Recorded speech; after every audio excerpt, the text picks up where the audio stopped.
Salam sejahtera. Tajuk PDPR kita pada hari ini adalah jisim dan inersia di bawah bab 11 daya dan gerakan. Pertama sekali kita lihat tentang jisim. Semasa di tingkatan 1 anda telah diperkenalkan dengan istilah jisim. Jisim ialah kuantiti jirim yang terkandung di dalam suatu objek. Unit SI bagi jisim ialah kilogram. Nilai jisim bagi sesuatu objek itu tetap jika kuantiti jirim di dalam objek itu tidak berubah. Okey pelajar, lihat gambar foto 11.2. Jisim buah apple diukur dengan penimbang digital.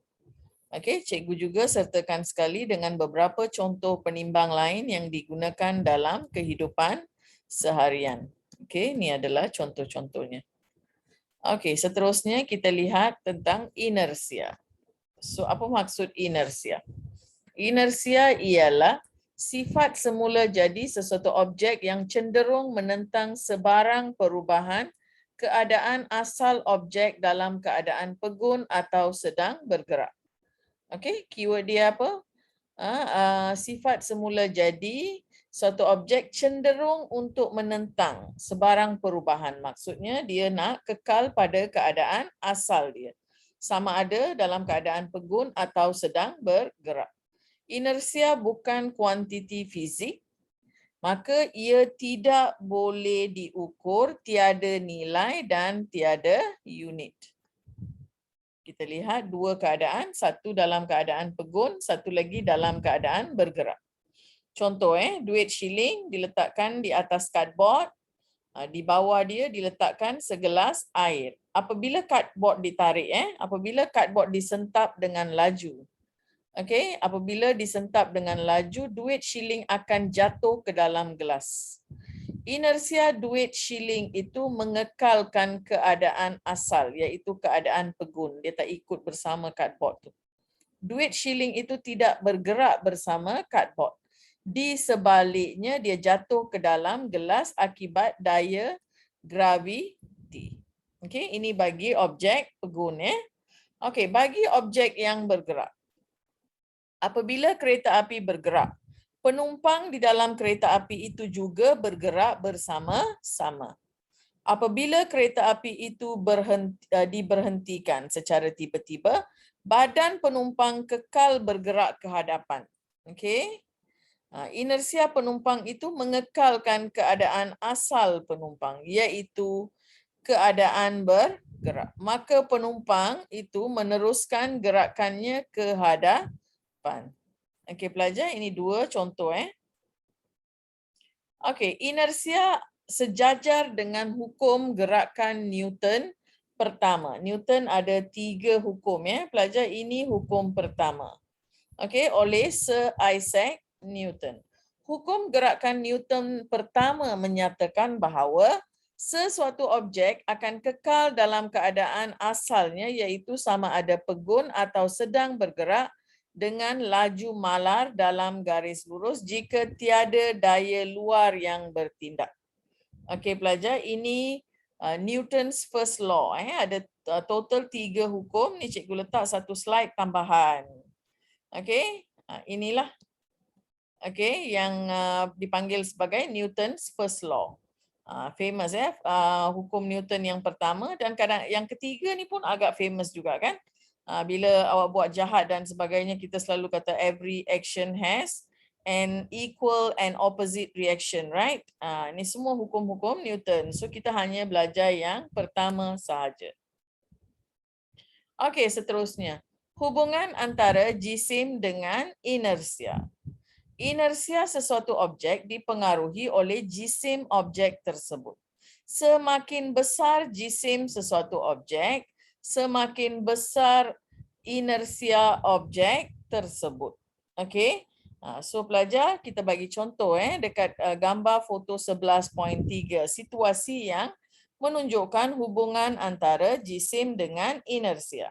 Jisim troli yang kosong adalah lebih kecil. Okey, maka inersia lebih kecil, iaitu jisim rendah, inersia rendah. Okey. Jadi menyebabkan troli itu mudah digerakkan dari keadaan asal. Manakala situasi yang kedua, jisim troli yang dipenuhi dengan barang adalah lebih besar. Okey. Jadi pelajar, jisim dia besar, inersia juga akan lebih besar. Jadi troli itu lebih susah untuk digerakkan berbanding dengan troli yang kosong tadi. Okey. Hubungan antara jisim dengan inersia. Okey, hubungan antara jisim dengan inersia dapat dikaji menggunakan neraca inersia. Neraca inersia dicipta oleh pihak angkasa untuk menentukan jisim sesuatu objek di stesen angkasa. Okey pelajar. Ini gambar neraca inersia. Okey. Kita ada eksperimen 13.3. Ini awak akan jalankan bersama guru di sekolah. Okey, seterusnya kita lihat kesan inersia dalam kehidupan harian. Kepala tukul yang longgar boleh diketatkan dengan menghentak bahagian pemegang tukul pada permukaan keras di sini. Hentakan yang laju menyebabkan kepala tukul bergerak ke bawah disebabkan oleh inersia. Okey, biasanya kita nak ketatkan kepala tukul, bapa awak, nenek awak ke, datuk awak ke, dia akan ketuk-ketuk dekat permukaan yang keras. Okey, payung yang basah dapat dikeringkan dengan memutarkan payung itu dengan laju. Biasa kan? Bila awak dah balik ke rumah daripada hari hujan dan sebagainya, kita akan putarkan payung dengan laju. Disebabkan inersia, titisan hujan akan terus bergerak walaupun payung itu sudah berhenti berputar. Maka titisan hujan akan jatuh daripada payung. Okey, ini kesan positif inersia. Okey, kesan inersia dalam kehidupan harian. Okey pelajar, kesan inersia boleh menyebabkan kecederaan kepada pemandu kereta. Awak dalam keadaan bergerak, bila aksiden awak boleh terhumban ke hadapan, ikut bersama gerakan itu. Sebab itulah untuk mengelakkan terjadi kecederaan yang serius, kereta dilengkapi dengan beg udara, penyandar kepala, tali pinggang keselamatan untuk mengurangkan kesan inersia. Bila awak terhumban ke hadapan, kalau ada airbag ataupun beg udara, dia akan tahan body awak daripada terus terlanggar pada steering. Okey, semasa mendarat, kapal terbang dengan berjisim besar tidak dapat berhenti dalam jarak yang pendek disebabkan oleh inersia. Kalau awak naik flight, awak tahu kan, flight dia bukan brake macam kereta. Dia perlukan landasan, dia perlukan laluan yang panjang. Okey, landasan yang sangat panjang diperlukan. Slowly kurangkan inersia sebelum dia berhenti. Kapal terbang nak mendarat dengan selamat, dia perlukan landasan yang panjang. Okey, ini adalah kesan negatif inersia dan cara mengatasinya. Okey pelajar, jom buat latihan.